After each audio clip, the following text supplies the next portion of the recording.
Welcome back, friends, to another edition of Scrapbooking in Belize. I'm Dawn, and as you can see, the channel went through a little bit of renovation. I do have a Patreon account, however, I have not completed the setup process as yet, but as soon as I do, I will let you know.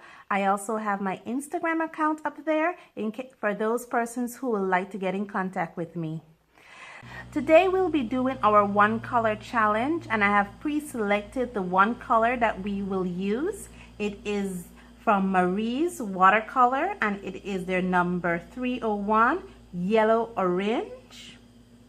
Marie Watercolor is one of those day-to-day watercolors that we can use, and fortunately for me, I can find it here in Belize at the stationery house. Okay, so I think the first thing we're gonna do is just put on a nice glaze of color, especially here. And I'm using this one even though it has a little bit of color in it because I want a nice, beautiful transition.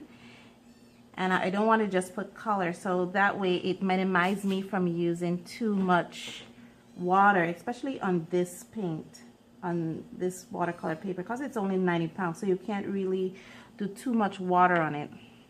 So I'm gonna try to see if I could blend it out a little bit to bring it down.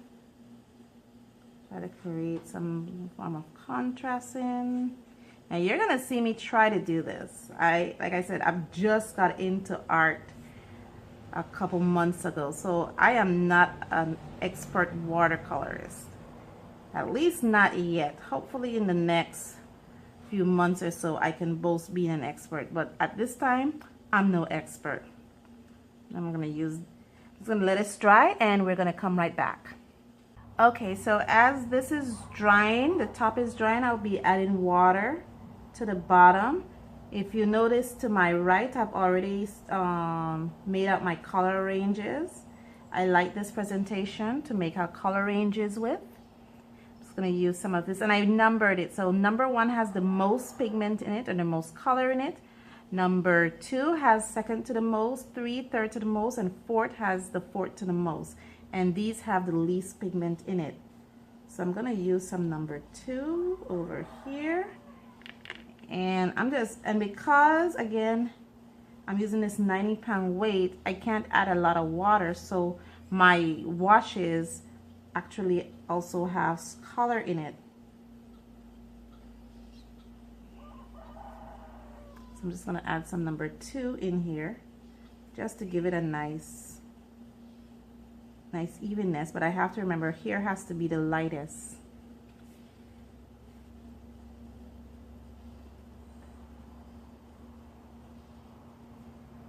Okay, just dip a little bit, and I'm using a number 11 brush. This 11 brush is from Zhongping. I'm not sure how you pronounce the name in Mandarin or in Chinese. I put another little over here, and my wash is actually water with color in it, so I'm just going to blend it out a little bit, just to, because here has to be the darkest, no? Because the sunlight is not over here too much, so here has to be the darkest color.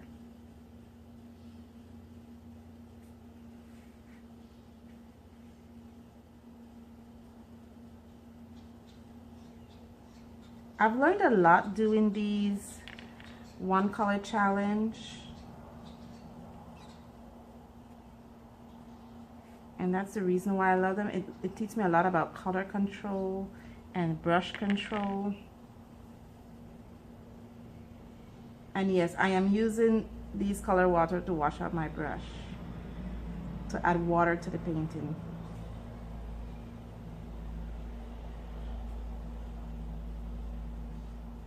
I'm gonna wash my brush out. I'm just gonna wait for everything to dry, and then I'm gonna continue. Okay, it's not completely dry, it's still a little damp, but I'm going to be working with it from this angle, and I think I'll be using, I do have a tissue here so I can see the colors that I'm working with. I just put a little bit on tissue to see the colors that I'm working with. I'm going to use this just to Okay, I think this one is too light for the sun, so I might have to darken it up a bit. Yeah, I might have to use the number 2 instead. I have a piece of cloth here that I used to, and all these brushes are already pre-prepared in case I need to use, I need a clean brush or a dry brush. I already pre-prepared those brushes next to me. This paper is already buckling, and that too is too light. But because I'm not using too much water and I really saturated my color, even though it's already buckling, yes, I think I'm going to be using this color. You can really see the sun here. Okay, I might need to wait a bit to bring it out. Okay.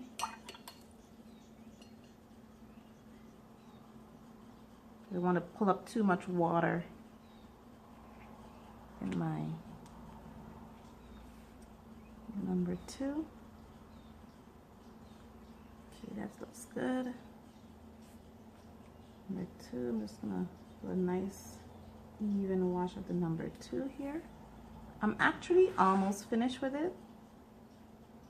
That's a nice even wash because the paper is already buckled.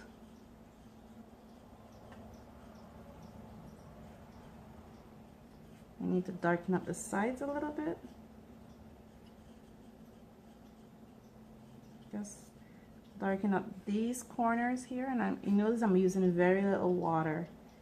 One of the things I enjoy using this 90-pound weight paper for, because it helps a lot with water control.